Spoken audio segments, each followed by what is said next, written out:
So now we move to our final session, where we have a different approach and a special guest speaker here in our Graz office to discuss the benefits and obstacles of BIM. We are really delighted to welcome Mr. Vasco Amaral. Welcome. Also from my side, welcome Vasco. Great Thank to you. Thank you. It's a have pleasure you here to be in our here. Graz office, and looking forward for some discussions here. Yeah. Thank you. So Vasco, we understand that you have extensive experience in the bridge world, that you have been involved in many projects of different types, on different construction methods. And my question here would be if you could a little bit share how your journey started into this bridge world. Yes. Well, it started in the university when I was reaching the end of my studies. I had this dream of working in bridges as beautiful, simple structures that make a big impact and that people see and admire. So that was my main motivation at the time. And then I had the opportunity to go to work for a bridge design office in Lisbon, where I started and where I learned. At the time in Portugal, there was a big development especially in the road sector. So for 15 years that I work in that company, I had the opportunity to participate in that development and to design and accompany the construction of increasing and complex structures. Yes. Great. I'm almost sharing the same experience because when I was studying, I also wanted to work in this space and this bridge world, and I agree it's really nice.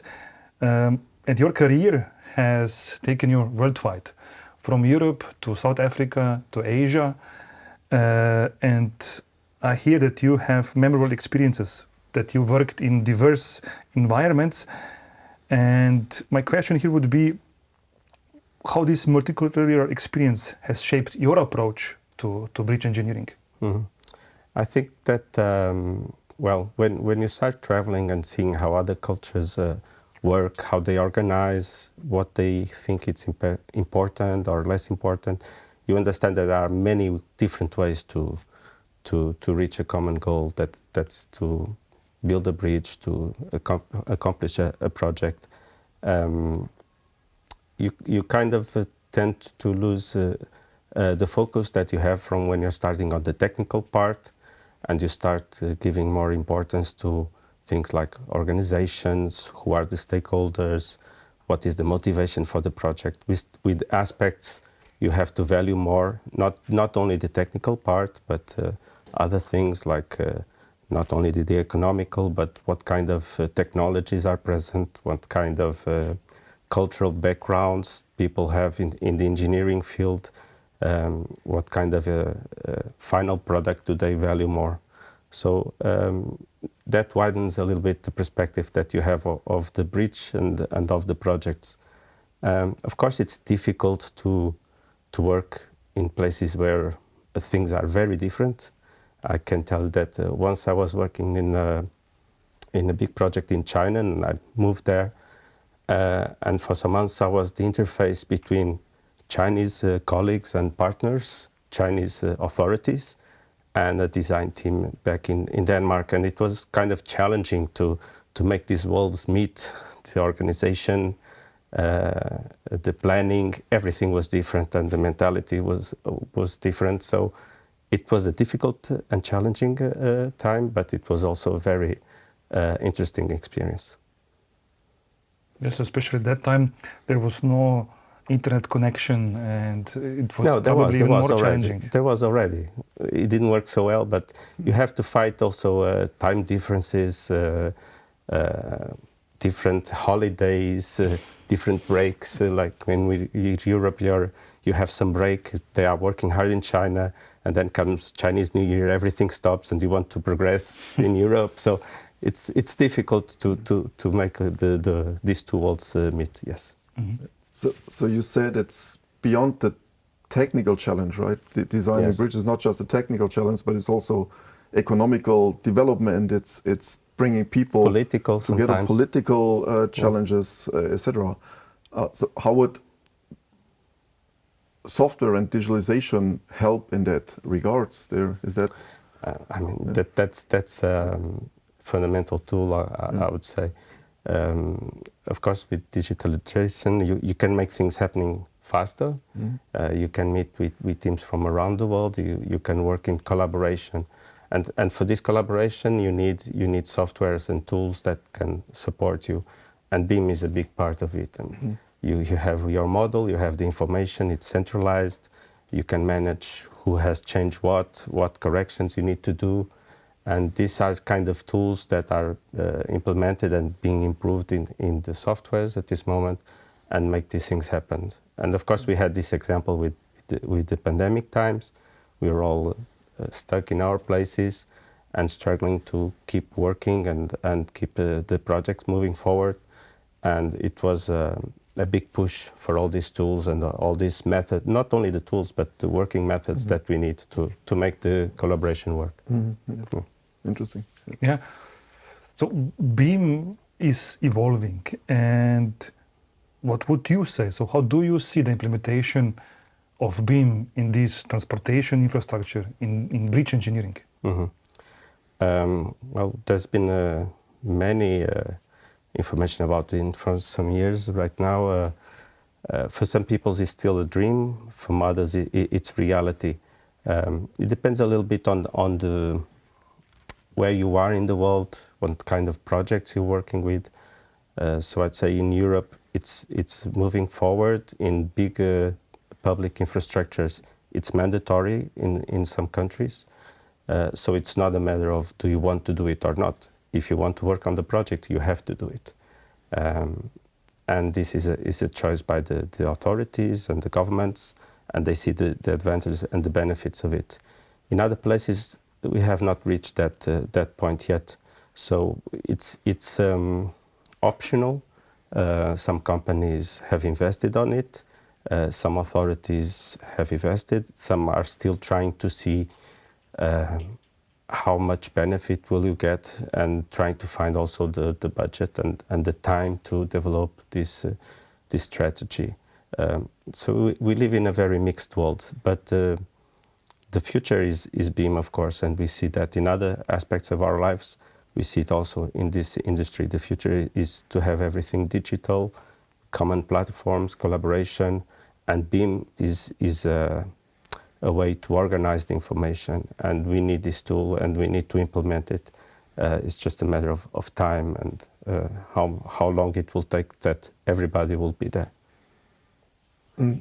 So for us as a software provider, of course, it's also important to go to see what's coming in the next few years. Where's the technology going? So what's your perspective on the future of BIM for infrastructure specifically, bridges? Yeah. I think we're going to have, as more people are adopting it, we're going to have more and more information to be included in the BIMs. I think we started as new structures. Let's develop it on BIM. And then, of course, there's the question, what happens to the whole thousands of structures we already have? Should we move it also into BIM? Of course, it's impossible to do it from one day to the other. But slowly, as you intervene on the structures, you might think, okay, let's move this structure into BIM. Let's incorporate information about the structure, about what has been added to the structure. What about the new structures that have been built? What happens in 20 years when they are strengthening or widening? We should include also that information. So as this gets deeper and deeper, BIM will be like now we have our lives in the cloud, and all the information is stored somewhere, and the same will be BIM, like a big cloud that will concentrate all the information on the structure.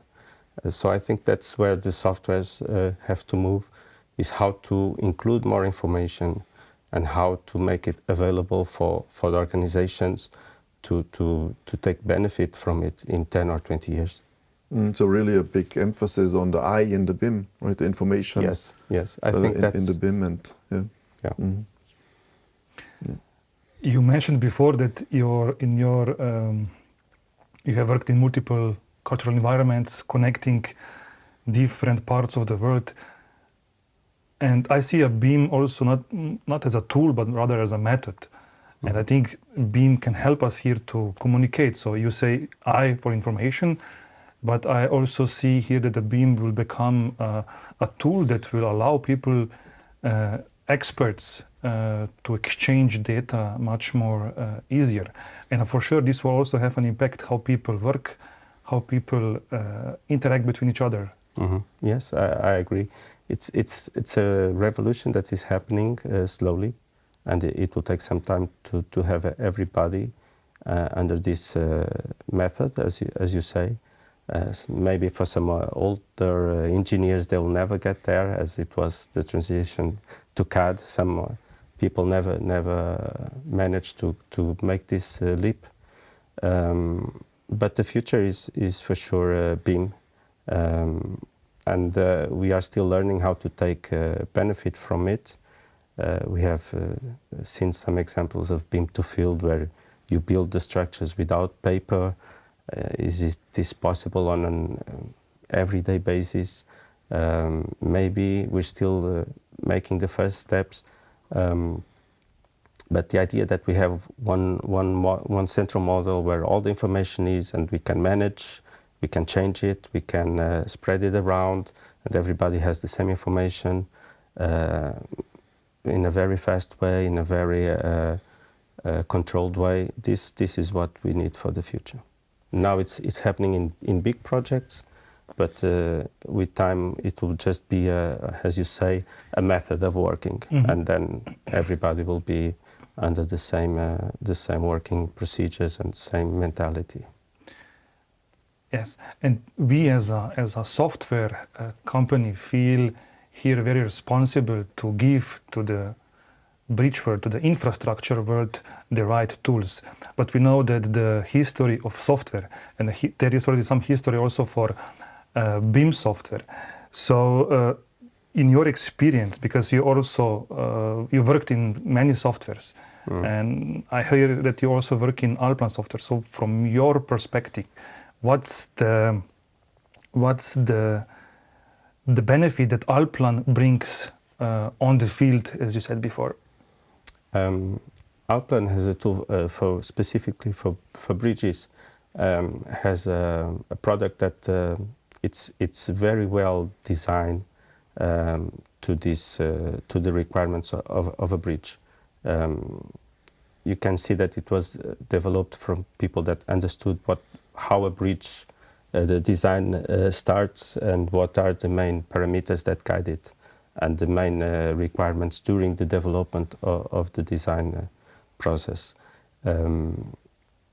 ALLPLAN Bridge allows you to model the bridge in a parametric way, in a very easy to understand way, and that later you can change it, you can adapt it, and this, I think, it's one of the main benefits. Our bridge projects, they are not easy sometimes. Geometries are complicated, and they change through the times. There's a lot of inputs from other specialities, the roads, the environment, and they force you to change the project during the development.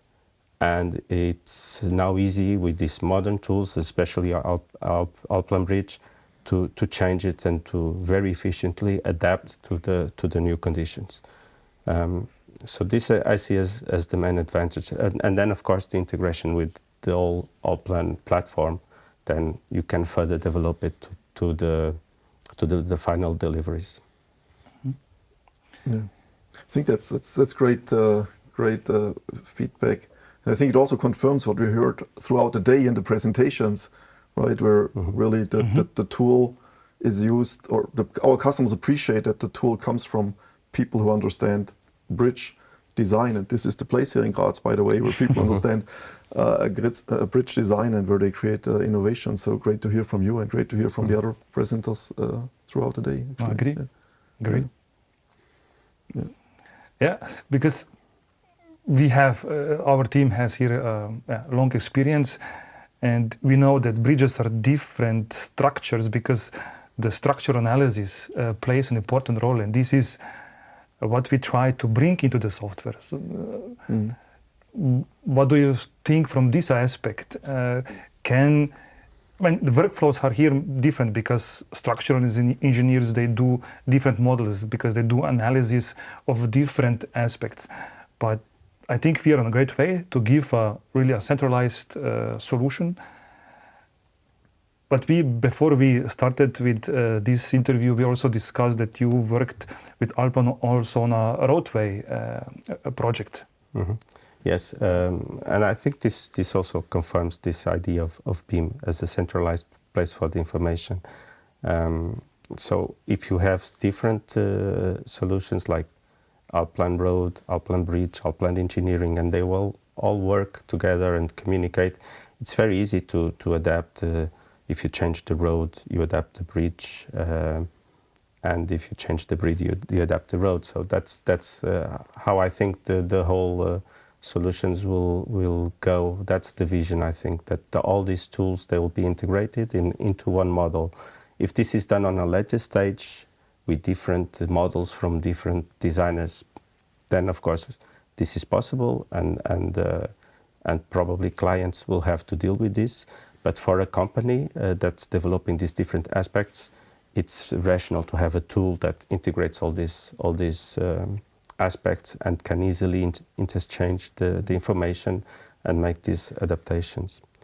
You mentioned the calculations as well, and ALLPLAN Bridge has this aspect that I have not mentioned, that you can develop the structural calculations with the same model that you develop the geometry. And this is something that I think ALLPLAN Bridge was a little bit pioneer. I see other companies trying to go that way, but not in such an integrated way as you find it in ALLPLAN Bridge. And this is, again, I think it's the vision. It's to have all the information in one place, so you don't have to share information between modelers, structural engineers, and maybe in the future this will be the same person actually. So that's another development.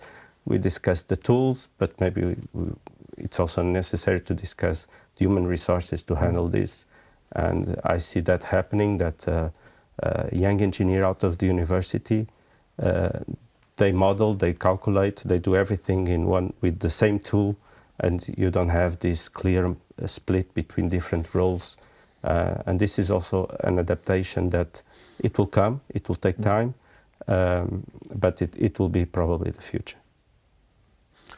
Fantastic, yeah. So I think that confirms a bit where we are going, and thanks for exploring on that, elaborating on that. So allow me one last question. For you personally, what is the next exciting project you're working on? Can you share a little bit about that?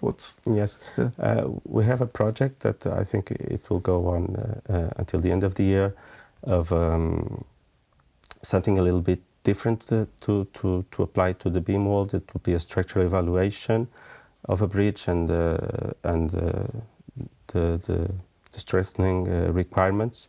And for this, we will try to push BIM into include information, not only the geometrical part of the structure, but also the structural assessment of the bridge, the damages, the current situation. We want to include this information into the model. We want to include what's the state of structural evaluation of different elements. So we have to analyze, but we want to include that. And this, of course, from the client perspective, it's very useful to have a model that you can get all this information and to integrate with the bridge management system that most clients have. And this is also one of the challenges for the future, is how to integrate the bridge management systems, where you have information for existing bridges, information for many years, how to integrate the new information that you're getting from the new models and with the new tools.